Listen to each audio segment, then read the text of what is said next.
He's harmless, my son whispered at the graduation party. I heard every word. Weeks later, a stranger's post went viral. That's what a real dad looks like.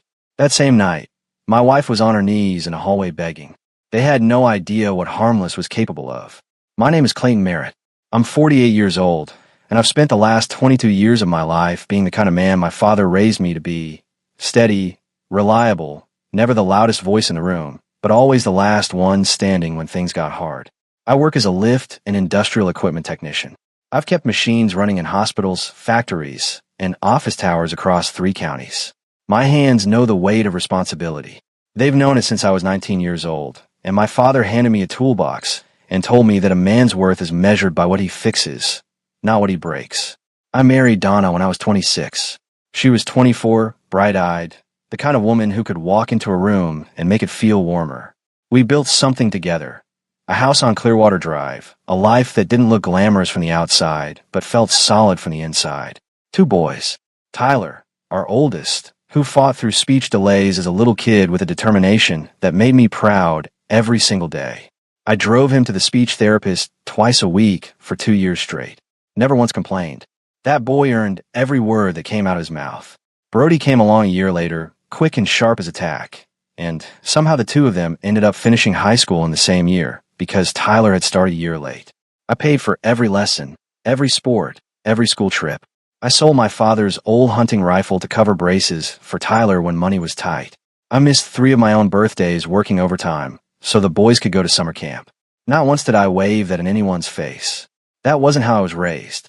The graduation ceremony was held at Millbrook High School Gymnasium on a warm Saturday morning in late May.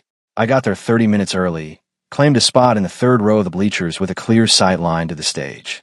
I had the same digital camera I'd brought to every science fair, every basketball game, every school play since the boys were in elementary school.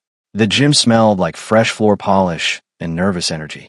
Families packed every row, programs fanning the air. Donna sat 2 sections over with her sister. She told me the night before she wanted to sit with family. I didn't push it. When Tyler walked across that stage, his tassel swinging, I felt the kind of pride that lives in your chest like a second heartbeat. Then he stopped at the microphone. He looked out the crowd, cleared his throat, and said the words that rearranged everything I thought I understood about my own life.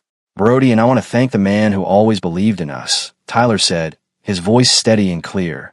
The same voice I'd watched him fight for over 2 painful years of therapy. Our real dad.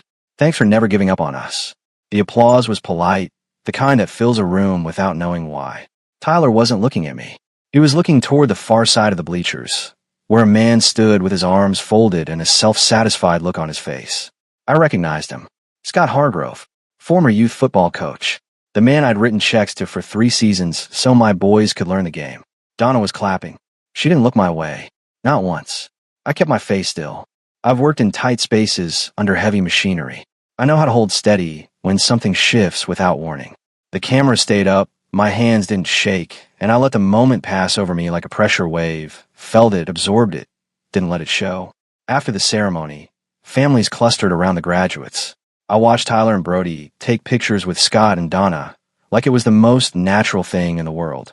A few neighbors who'd known our family for years shot me uncomfortable glances.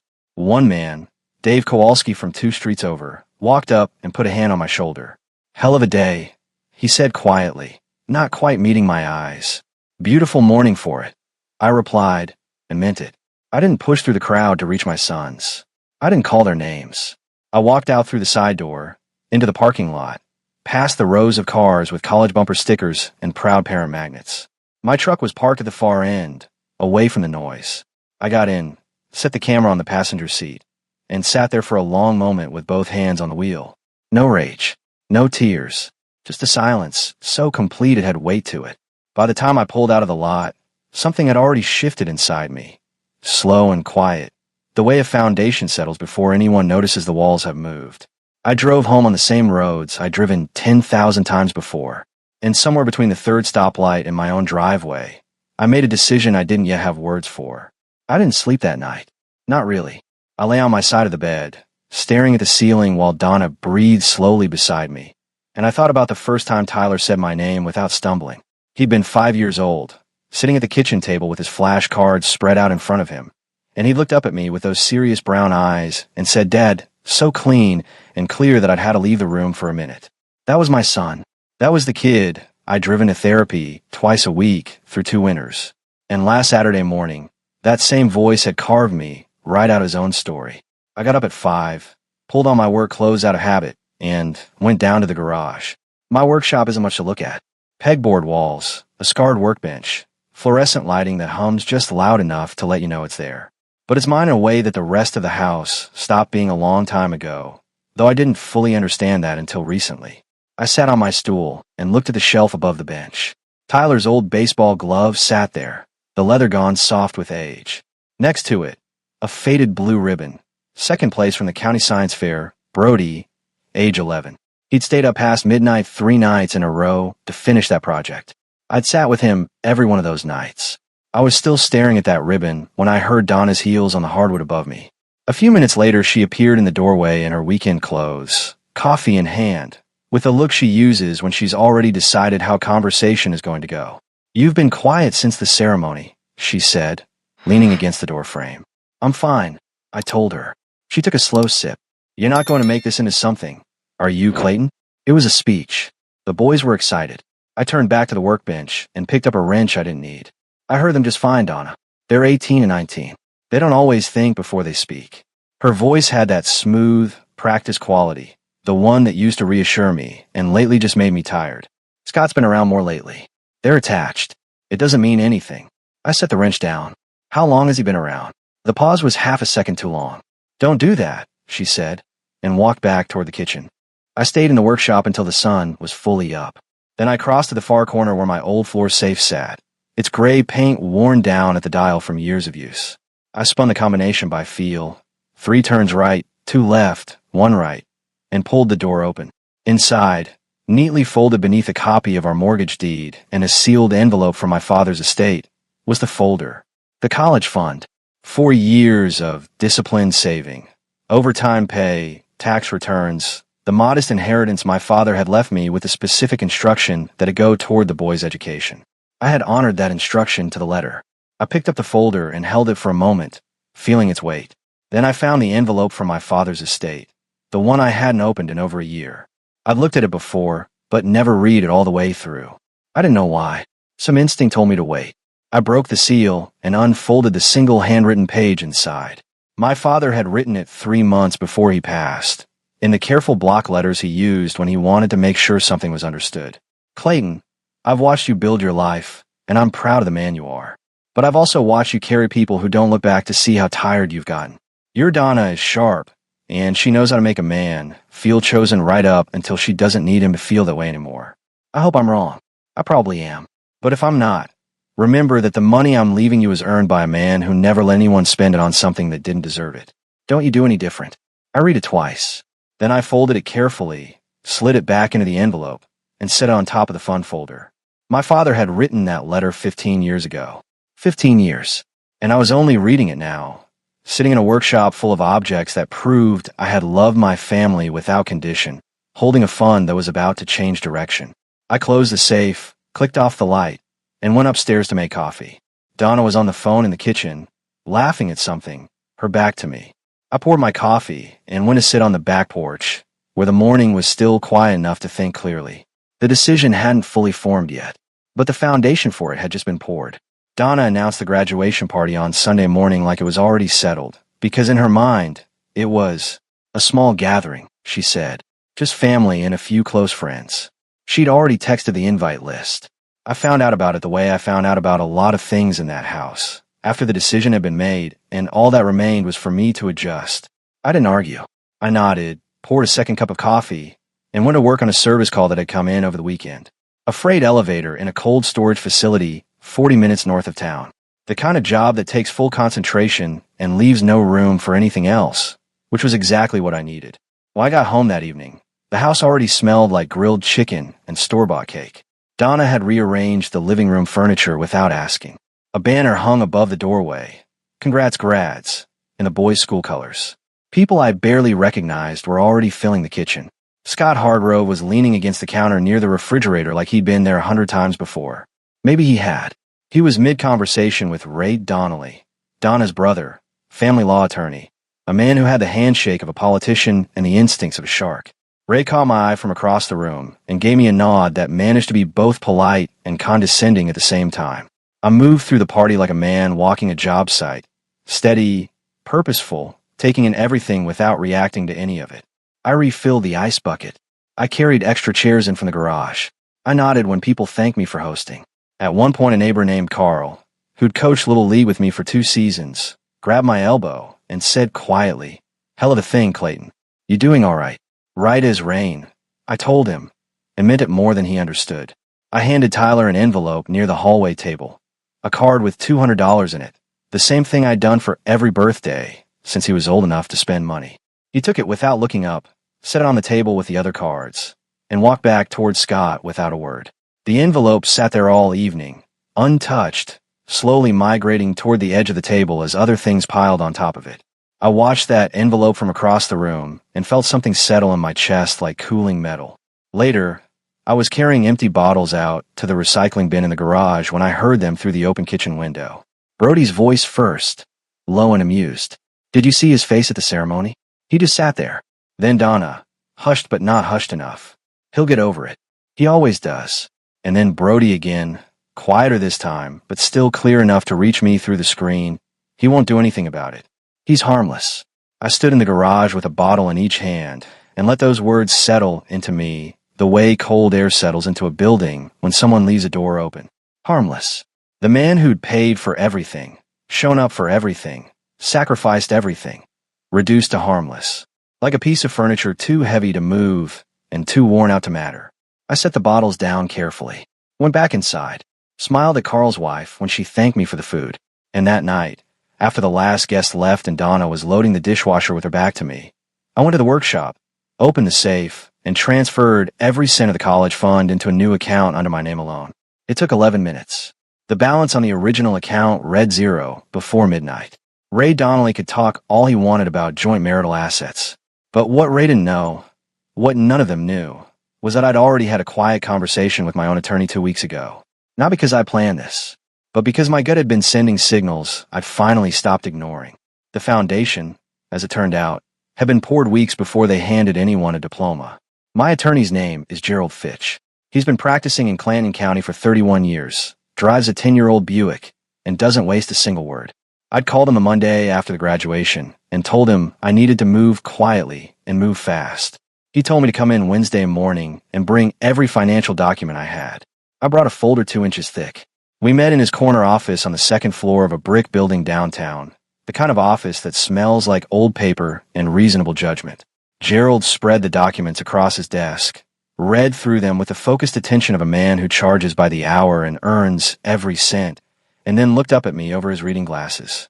"You want to establish a charitable trust before any divorce proceedings begin," he said. It wasn't a question. "I want the fund to go to people who will use it the way it was intended," I told him. "Education. Kids who don't have anyone in their corner." Gerald nodded slowly. "There's a window. If the transfer is completed before any legal action is filed against you, and the recipient is a legitimate charitable organization, it's clean." He tapped the folder. "This fund is in your name alone. Always has been." That was something Donna had never paid attention to.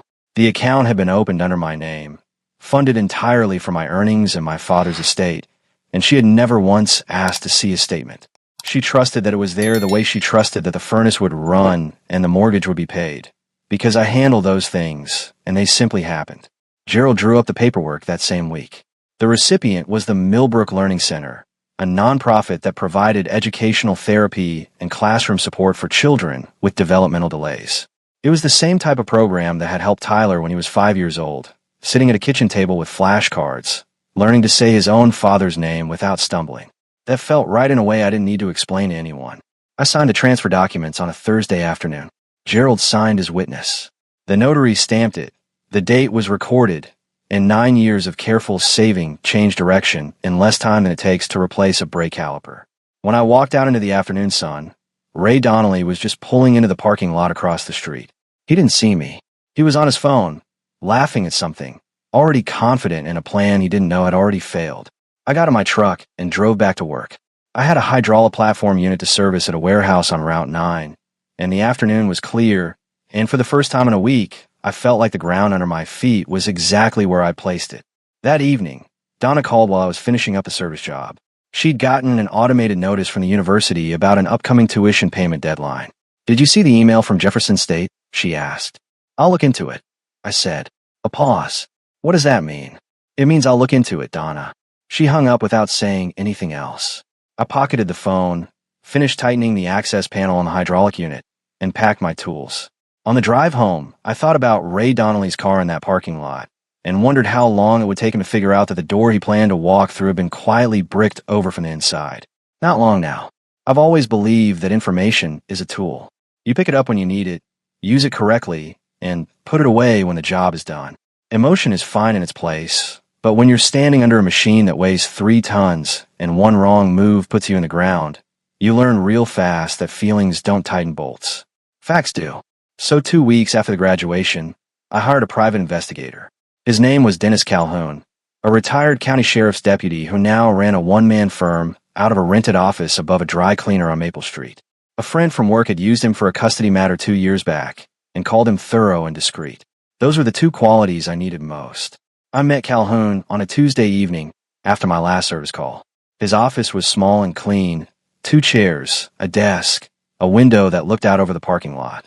He listened to what I needed without writing anything down, which told me he'd heard versions of this before. "Scott Hargrove," he said, repeating the name back to me like he was filing it. "Former youth football coach. Currently doing what exactly?" "That's part of what I want to know," I told him. Calhoun delivered his report 10 days later in a plain manila envelope. I read it at my workbench with a cup of coffee going cold beside me. Scott Hargrove, age 47, was not the man my sons had publicly anointed as their real father in front of 400 people. He was carrying 2 unpaid personal loans totaling just over $31,000, both more than 90 days past due. He had an outstanding tax lien from the IRS dating back 3 years, just under $18,000. 2 civil suits were pending against him in county court. One from a former business partner over a failed landscaping venture. One from a landlord over 6 months of unpaid commercial rent. His truck, a late model pickup he drove like a man who owned things, was 9 payments behind. The lender had already sent a repossession notice. I set the report down and looked at the wall of my workshop for a long moment. My sons had stood on that stage and handed the title of real dad to a man who couldn't keep the lights on. I didn't feel satisfaction exactly. What I felt was the particular clarity that comes when the thing you suspected turns out to be precisely as bad as you feared. There's a grim relief in being right, even when being right costs you something.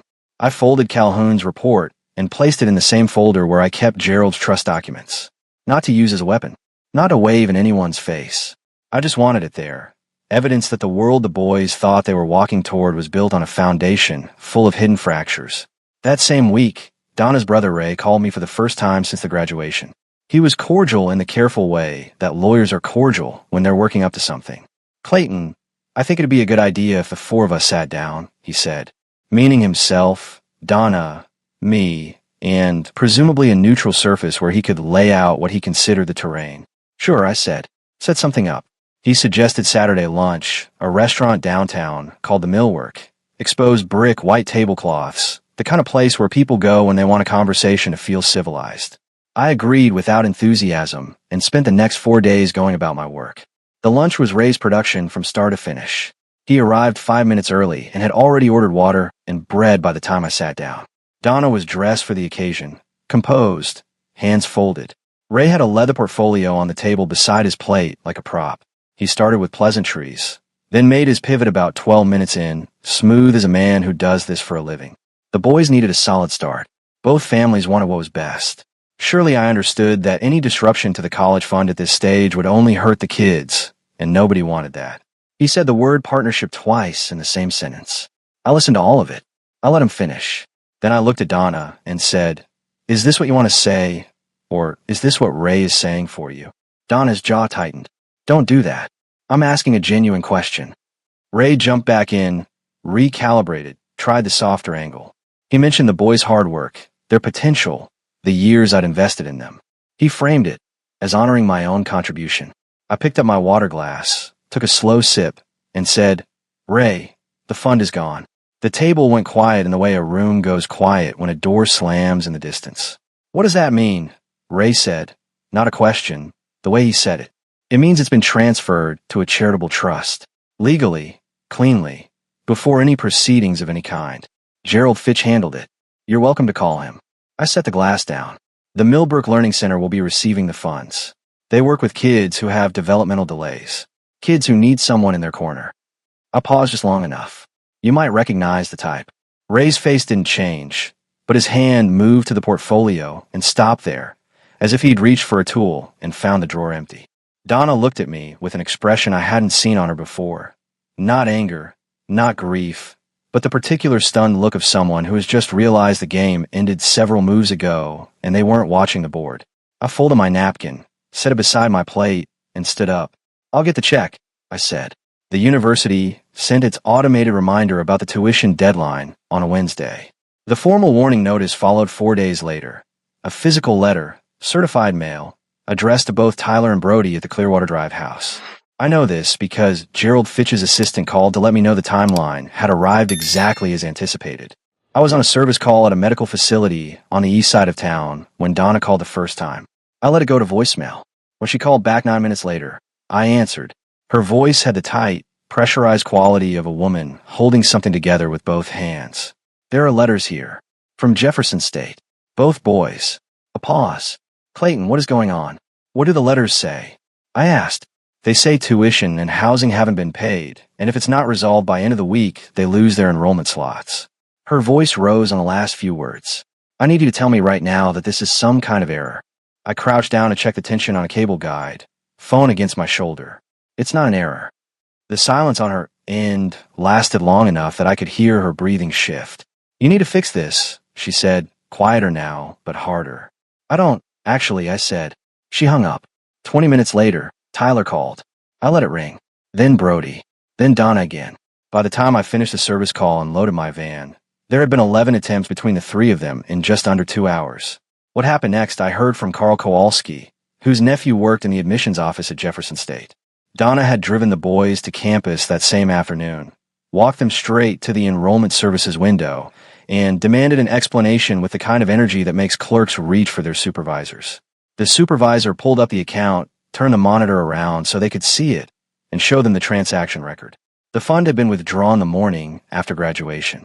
The balance was zero. The transfer was time-stamped, notarized, and assigned to a charitable recipient. There was no dispute to file, no reversal to request, and no payment plan available for an account that no longer existed. Ray Donnelly showed up at the office an hour later, according to Carl. He reviewed the documentation, asked 3 sharp questions, and received 3 factual answers. The fund had been held solely in my name. No joint ownership, no shared account status, no legal mechanism for Donna to claim interest in it retroactively. The transfer had been executed before any separation proceedings were initiated. Every box checked.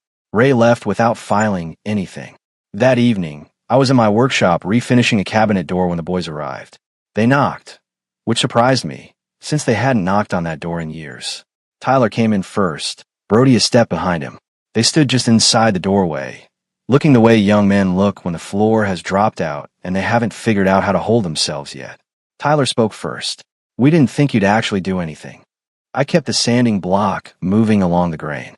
I know. That money was for our school, Brody said, and there was an edge in it, but underneath the edge was something younger and more uncertain. I set the sanding block down and turned to face them. That money was something I earned and saved for 19 years because I believed in your future. On the day you graduated, you told a room full of people that I wasn't part of it. I held Brody's eyes, then Tyler's. I believed you. Neither of them had an answer for that. Tyler opened his mouth once and closed it again. You've got a week before the deadline, I said. I'd start making phone calls. They left without slamming the door, which was something. I listened to their footsteps cross the driveway, heard the car start, heard it pull away. Then I turned the workshop light back on, picked up the sanding block, and went back to work. The cabinet door wasn't going to finish itself. Gerald Fitch had given me 2 pieces of advice at our first meeting, and I'd followed both of them. The first was about the trust. The second was about the house. The property on Clearwater Drive, he'd said, spreading the deed across his desk. It's in your name. Has been since the purchase.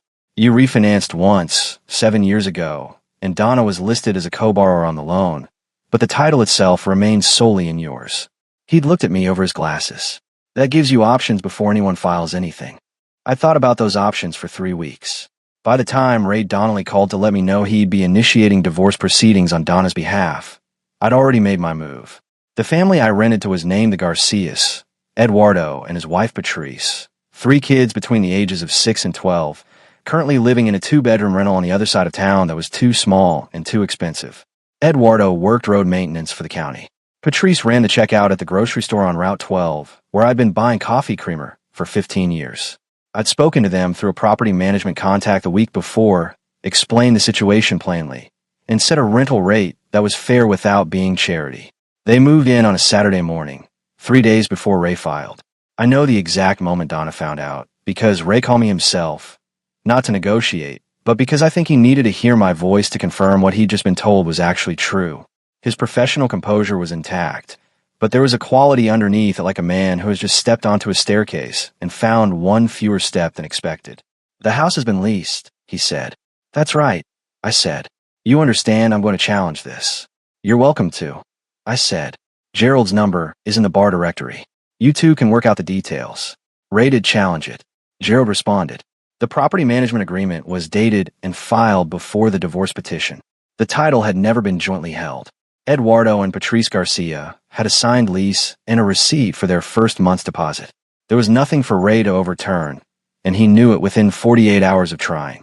Gerald told me Ray had gone quiet on the line in a way that suggested he was recalibrating significant portions of his strategy. Donna called me that evening.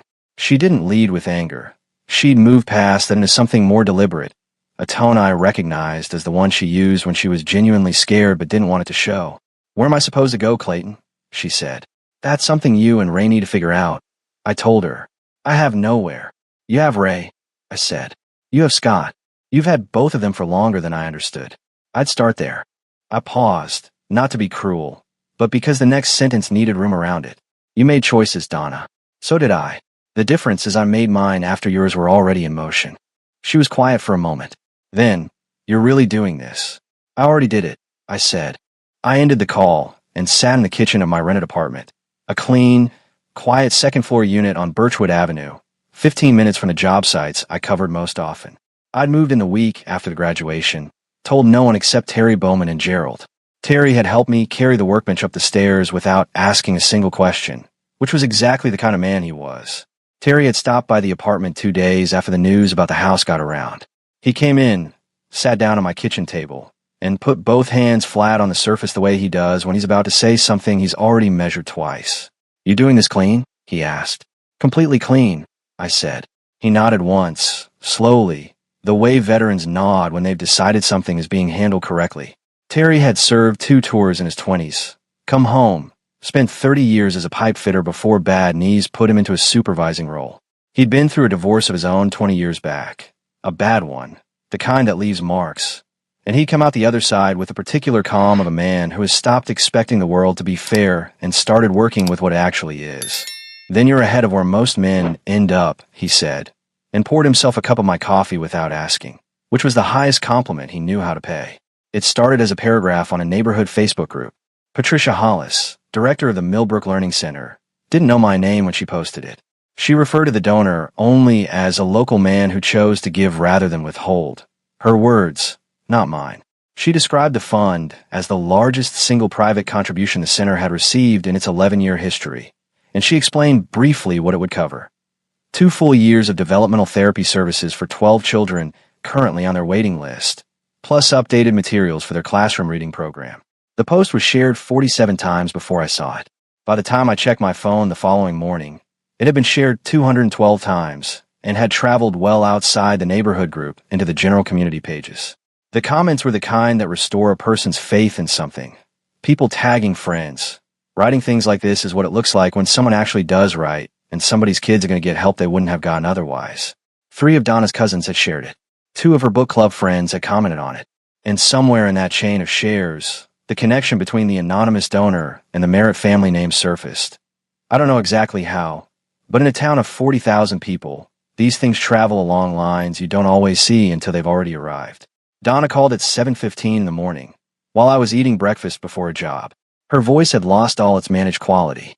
It was raw in the way voices get when the performance has finally cost too much to maintain. Everyone is seeing that post, she said. People are putting it together, Clayton. They know it's the boys' fund. Then they know where it went. I said, That's not what this is about. She stopped, steadied herself. You made us look terrible. Patricia Hollis made a post about 12 kids getting therapy they needed. I said, whatever that makes anyone look like is between them and what they've actually done. She tried 3 more angles in the next 4 minutes. I let each one land and responded to it without raising my voice, because a man who has already made his moves doesn't need volume to make his point. When she finally ran out of angles, I told her to have Ray call Gerald, ended the call, and finished my breakfast. The neighborhood summer block party happened to fall that same weekend, an annual event on Clearwater Drive that the neighborhood association had been running for 12 years. I almost skipped it. Terry talked me out of skipping it over the phone on Friday evening, in his economical way. You've got nothing to hide from. Show up. I showed up. I was standing near the coolers talking to Dave Kowalski when Donna arrived with Tyler and Brody in tow, moving across the lawn with the focused energy of a woman who has decided that a public setting is her best available leverage. She'd spotted me before I saw her, and by the time I turned, she was already inside conversational range, her voice calibrated to carry just far enough. You want to explain to people here what you did, she said. Taking money you saved for your own children and giving it away because you were angry? Several conversations nearby slowed. A few heads turned. I looked at her steadily. I saved that money for my children's education because I believed I was their father. I let that settle for exactly 1 second. On graduation day, they corrected that belief in front of 400 people. I respected their position. A woman behind me, Janet Ferris, whose daughter had been in Brody's class, made a sound that wasn't quite a word but wasn't neutral either. Donna pressed forward. You've hurt them. You've humiliated this family. The only thing I did, I said, keeping my voice even and clear, was stop paying for a version of this family that I wasn't allowed to be part of. I glanced at Tyler, then Brody. Both of them were looking at the ground. If that's humiliating, I'd ask who started the humiliation and where. The lawn had gone quiet enough that the music from the far end of the block felt distant. Donna's face was rigid. She looked around at the faces watching her, neighbors who'd known our family for years, who'd seen me at every school event, every holiday block party, every early morning shoveling the walk without being asked, and something shifted in her expression. Not remorse. Not yet. But the first flickering recognition that the room was not with her. She turned and walked away. Tyler and Brody followed without looking at me, which was the version of this I'd expected. Dave Kowalski handed me a fresh drink without a word. I took it. Somewhere across the lawn, someone turned the music back up. That night, back in my apartment, I saw that Patricia's post had been shared over 400 times. One comment near the top read, "That's what a father actually looks like." I put my phone down, face up on the kitchen table, and let the evening settle around me. I didn't need the comment, but I won't pretend it didn't land somewhere real. The divorce proceedings moved the way Gerald said they would, steadily, without drama, because there was nothing left to fight over that hadn't already been resolved. Ray Donnelly had filed his challenges, received Gerald's responses, and gone quiet on 2 of the 3 fronts he'd opened. The house lease stood. The charitable trust stood. What remained was the division of the remaining marital assets, which were modest enough that the conversation was more administrative than adversarial. I had moved into my apartment on Birchwood Avenue with a mattress, my tools, a coffee maker, and the cabinet I'd been refinishing in the workshop. I finished it in the second bedroom, and it fit against the wall like it had always been there. The apartment suited me. It was clean, quiet, and entirely mine in the way that nothing in the Clearwater Drive house had felt like mine for a long time. Tyler called me on a Thursday evening, 3 weeks after the orientation deadline had passed. He'd enrolled at Jefferson State on a reduced load, 2 classes instead of 5, paid for through a combination of a Pell Grant and a part-time job he'd picked up at a hardware distribution warehouse on the east side of town. His voice on the phone was different from the voice he'd used at the graduation. Quieter, more careful about where it landed. "I wanted you to know I'm going," he said, "to school, just slower than I planned." "That's a good decision," I said. A pause. "The job's not bad. Warehouse work. I kind of like it. Physical work teaches you things a classroom doesn't," I said. "Your grandfather built a career with his hands. There's no shame in starting there." Another pause. Longer. "Dad," the word came out carefully, like he was testing whether it still fit. "I'm sorry for the speech. I've been trying to figure out how to say that for 2 months, and I keep not finding the right version. so I'm just saying it. I sat with that for a moment. I hear you, Tyler. That's it. That's a start, I said. Starts are enough for now. He seemed to accept that. We talked for another 10 minutes about the warehouse job, about his 2 classes, about nothing in particular. When we hung up, I sat in the kitchen for a while, feeling the particular weight of a door that has been opened 1 careful inch after being shut for a long time. Brody hadn't called. That was his choice, and I left it alone. What I wasn't expecting was Donna. It was a Saturday night in late August, warm enough that I had the apartment window open and could hear the neighborhood, a dog somewhere, a car with a loose exhaust pipe, the low murmur of the couple in a unit below watching television. I was reading at the kitchen table when I heard footsteps in the hallway stop outside my door. 3 knocks. Measured. Not panicked. I opened it to find Donna, standing in the fluorescent glow of the hallway light, dressed in clothes that said she'd thought about what to wear, and then try to look like she hadn't. She was holding her phone in one hand, pressed flat against her thigh. She looked smaller than she had at the block party. Not diminished. Just real, in a way she hadn't let herself be for years. I needed to talk to you face to face, she said. All right, I said. I didn't move back from the doorway. She looked past me briefly, then back.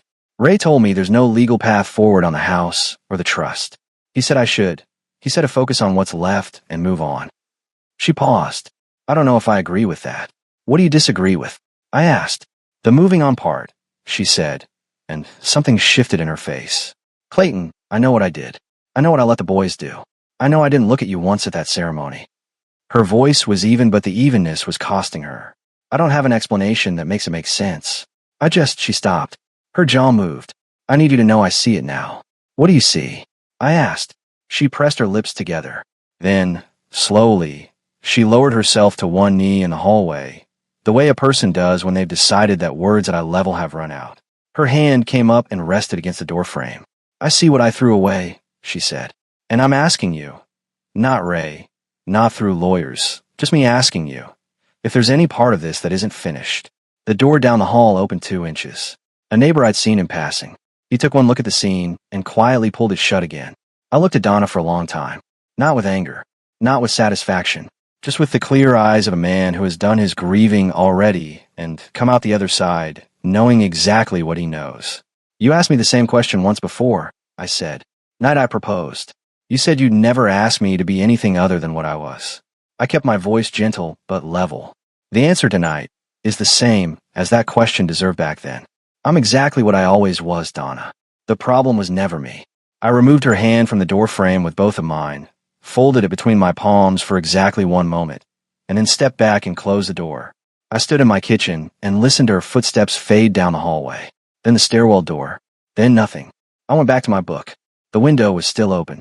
The night air came through it slow and clean, the way late summer air does when it's finally let go of the heat. 4 months after the graduation, I drove out to Lake Heron.